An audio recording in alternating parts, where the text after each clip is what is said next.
Hello friends, welcome to our channel. And yes, in this video we are going to learn about the torsional pendulum. Okay, so we have already seen different types of pendulums, simple pendulum and Ketter's pendulum and other pendulums also.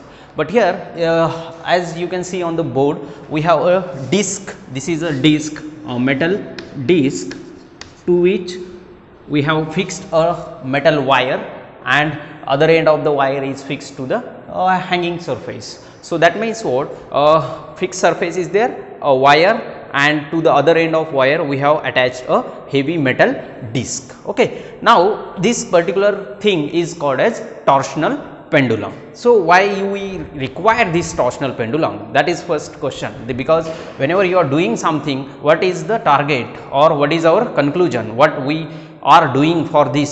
So that is what our first question. So here basically this torsional pendulum is used to find the modulus of rigidity of a given wire. Now see, this wire is there, and if you want to find the modulus of rigidity of this wire, means what?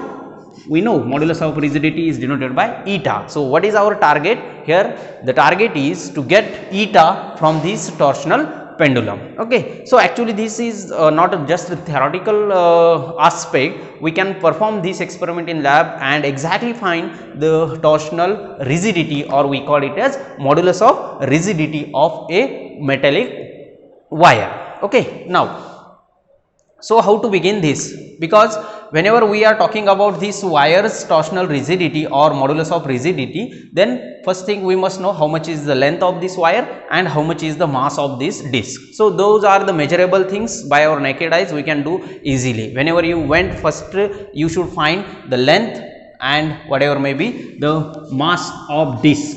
So let us consider m is the mass of that disc. Okay, now when we just tilt this disc, or when we just give a oscillation to the disc. Now how the oscillations has to be given? Oscillations should perform in exactly horizontal plane. Okay, so in short we have to give the twist to this disc, so that that wire does have some twisting, and if the disc is performing such oscillations, then that wire will have the twisting in it, and whenever we have a twisting of wire, then we can talk about the modulus of rigidity. We know we have three different force constant: Young's modulus, bulk modulus, and modulus of rigidity. So whenever there will be the change in length, then we will talk about the modulus or more Young's modulus. Whenever there is a change in volume, we will talk about the bulk modulus, but whenever there is a twisting in wire or twisting in anything, then we can find its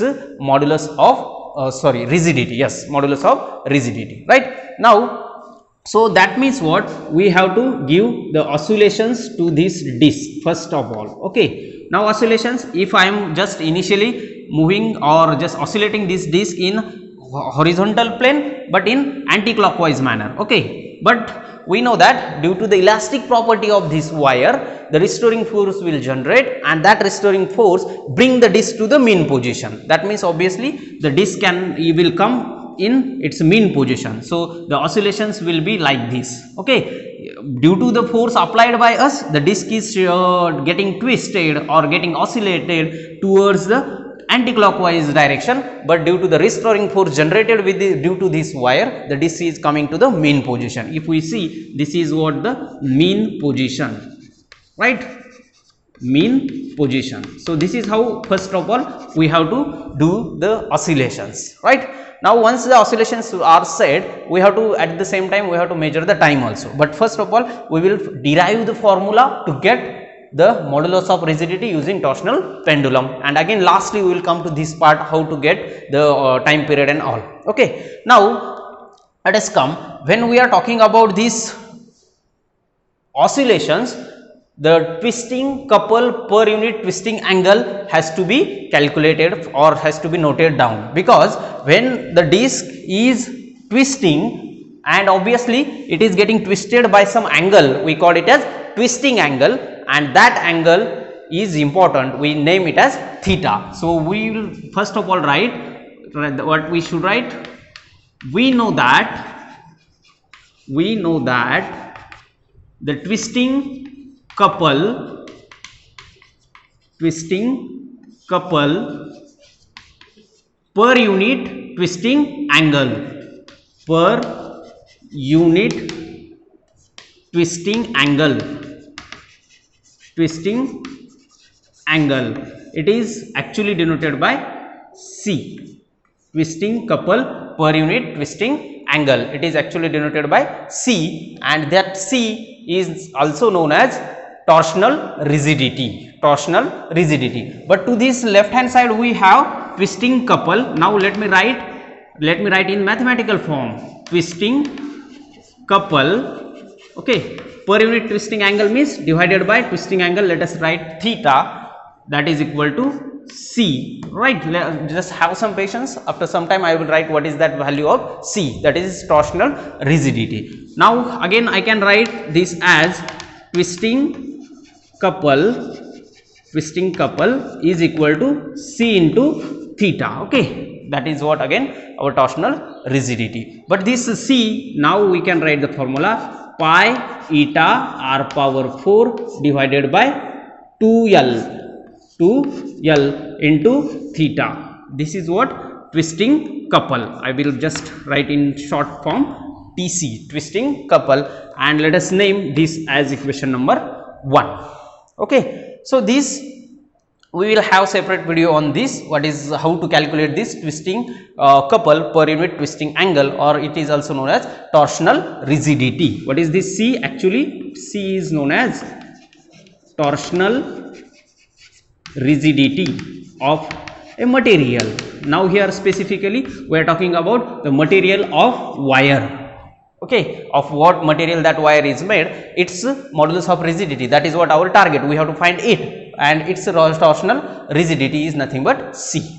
Okay, now this is twisting couple, that is pi eta r power 4 divided by 2L into theta. Now pi is constant, eta is modulus of rigidity, r is radius of cross section of that wire, not the disc, okay, and 2 constant, L is length of the wire, and theta is twisting angle. What is this theta? Theta is twisting angle. Yes, obviously when we are applying some force on that particular or disc so that it will oscillate, that wire is twisting by means of some angle, and that angle is called as twisting angle. Okay, now if we know this twisting couple, that is named as equation number 1, next is what we have to find the restoring force, right? Now that means what, we have applied this much twisting force on this disc so that the disc will just have oscillation, or we can say the angular displacement by means of this much force twisting couple. But we know, let us consider we have taken this up to this extreme position, but we know it comes to the mean position due to effect of its restoring force. Okay, so that restoring force is exactly equal but opposite of this twisting couple, right? Therefore we can write but the restoring force, how will be the restoring force now? The restoring force is exactly this much in magnitude but opposite in direction. This will be in opposite direction, so that the disc already was twisted to certain angular displacement, again it comes to the mean position. Okay, so that is what restoring force. So let me write in short form RGF, and that is equal to, but it is opposite to the twisting couple, that means I should simply write negative of pi eta r power 4 divided by 2L into theta, equation number 2. Okay, now these two are equal and opposite forces, one is twisting couple and another is restoring force, and due to combined effect of these, the disc can perform oscillations for certain time. Okay, and obviously we know if you are performing this experiment in air medium, and then due to the drag force of air and the dust particles, the oscillations may not be that much longer, but for some time also, but for some period the oscillations may continue, because the disc is not exactly stopped at the mean position. Disc will come to the other extreme position. Again, due to the restoring force, it will come to the mean position. Again, it will go, and for certain time period also we will get some oscillations. Okay, right. Now, if this restoring force is responsible for bringing the disc to mean position, bringing back disc to the mean position, and our twisting couple is responsible to bring that disc again from mean position to any extreme position, and the combined effect of these two forces, the disc will perform some oscillations. Okay, and obviously if the disc is performing the oscillation, that means that wire do have some twisting, and that is what we needed, that is what we want. Okay, this restoring force bringing the disc back to the mean position with some angular acceleration. Okay, so the angular acceleration, what we can say, angular acceleration by which the restoring force bringing the disc to the back, that is what we call the alpha. And we know what is that angular acceleration actually, d2 theta by dt square. We know angular displacement is theta,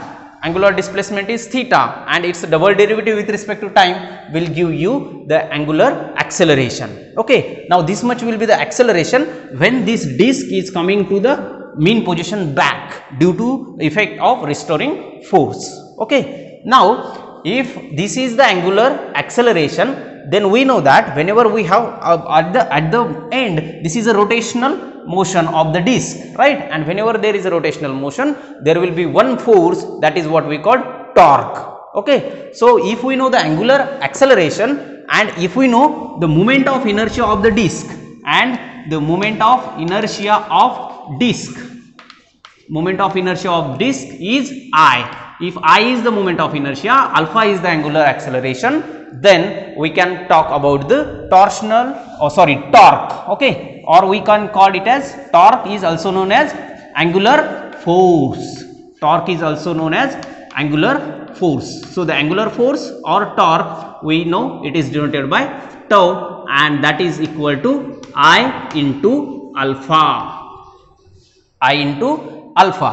Therefore, or that is, now let us substitute tau is equal to, let us consider I is as it is. If we know the disc's mass and its radius, we can easily get the moment of inertia. And what is alpha? Actually it is d2 theta divided by dt square. Let us name it as equation number 3.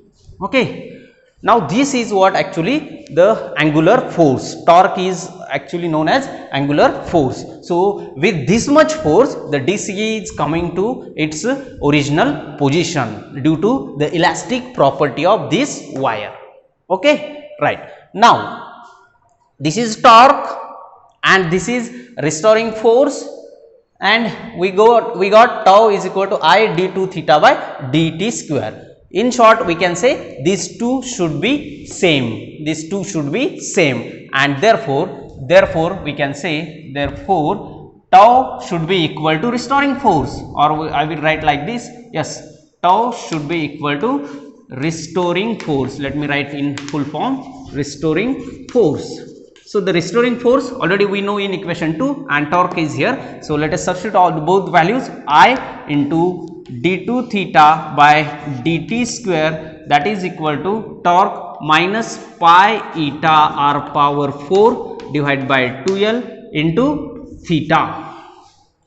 Okay, now let us rewrite it in terms of our differential equation. It is a second order differential equation. Let us bring this I to other side, or this implies d2 theta by dt square is equal to minus, now let me write in bracket, pi eta r power 4 divided by 2l I into theta, equation number 4.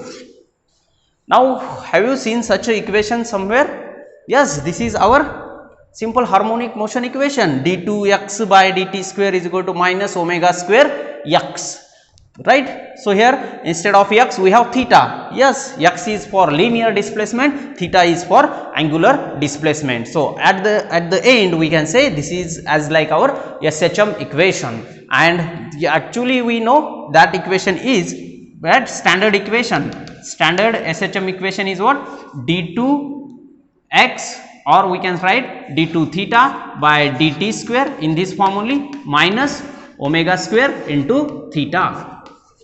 This is the standard form. So by comparing equation 4 and 5, we can directly write omega square should be equal to this bracket, right? And this implies that omega square is equal to, right, pi eta r power 4 divided by 2l into I, 2l into I. Okay, now this omega, we know it is angular velocity, this is angular acceleration, theta is angular displacement. Okay, now instead of this omega, shall I substitute 2 pi divided by t, because we want in terms of time period. Initially I told you we have to note down the time period for 20 or 30 oscillations. Why we require timetable? Because in the formula of eta we should get finally t. So how to get? We are near about end of our formula, but here we should replace this omega with 2 pi divided by t. We know that, right? So let me write here, since omega is equal to what? Omega is 2 pi by t, 2 pi by t. This is what relation between angular velocity and the time period. Now that t is time period. Time period means time required for one oscillation. So here initially what we will do, we will take 20 or 30 oscillations, and whatever may be the time required for that, divide it by that number of oscillations, we will get the time period, that is time required for one oscillation. Okay, now let me substitute, let us write this as equation number 6, and let us substitute this value of omega in equation 6. So let me come to this part, because that is end of our board. Okay, let me rub everything. Already we have seen this, right? Now what we got is this equation number 6. So let us substitute the value of omega in equation 6. So omega is 2 pi divided by t, its square, and to the right hand side we have pi eta r power 4 divided by 2l into I, moment of inertia. Okay, let us make it square. So 4 pi square divided by t square is equal to pi eta r power 4 divided by 2l into I. Okay, what we want, what is our target? We want to find this eta. So just rearrange the things and let us write this 4, if we, this 2li went to this side, we can write 2 into 4, 8 pi square l into I divided by, except eta, pi and r power 4, let us take to other side. So t square pi r power 4, and to the right hand side only eta. Again here what we can cancel? We can cancel this pi with 1 and anything else? No. So let us write the final formula for eta. So eta, that is modulus of rigidity, is equal to 8 pi l I divided by t square into r power 4. So this is actually the formula by which we can get modulus of rigidity. 8 pi constant, l length of the wire, or in other words we can say length of the torsional pendulum. This is what torsional pendulum. Okay, I, moment of inertia. That's why I said initially, once you went to the practical, first of all we should know the disk's mass. If you know the mass of the disk, and again just take its circumference and get the radius of the disk also. Once you know those things, those two things, we can get the moment of inertia of the disk. Okay, then t is time period and r is radius of cross section of this wire, that is r. Okay, capital R we have used for the radius of disk, but small r is radius of cross section of wire. Okay, obviously that we can calculate by the help of screw gauge. First get the diameter and then you can get the radius. And now what remains is only the time period. So for that purpose only we have to set the torsional pendulum into oscillation. So once we set it into the oscillation, let us mark somewhere, or let us attach some pin here with the help of some what we can say wax, and just focus on that pin, and by considering that as a reference point, count the number of oscillations, right? If we went from that point to this, then 0, and if we went again to this, 1 2 3. Likewise, if we count 20 oscillations, note down the time required for 20 oscillations, and whatever may be the time, divide it by 20, that will be the time period, capital T, time required for one oscillation. If you know all these things, we can easily find the modulus of rigidity of a given wire's material by using this torsional pendulum. Okay, so this is actually the derivation by which we got the formula for the torsional pendulum. But whenever we have to perform this experiment in the lab, this derivation is not required. Just follow the steps, get the time period, get the moment of inertia, get the radius of cross section of wire, and get the length. Substitute here, and let us conclude what is the modulus of rigidity of material of that wire. Okay, so yes, this is all about this torsional pendulum. I hope you got these points, and if you have any doubt, just post in the comment box, and otherwise if you feel this is value addition, then like this video, and for more such videos, subscribe to our channel and press the bell icon so that you will get the notifications of our next video. Thank you friends.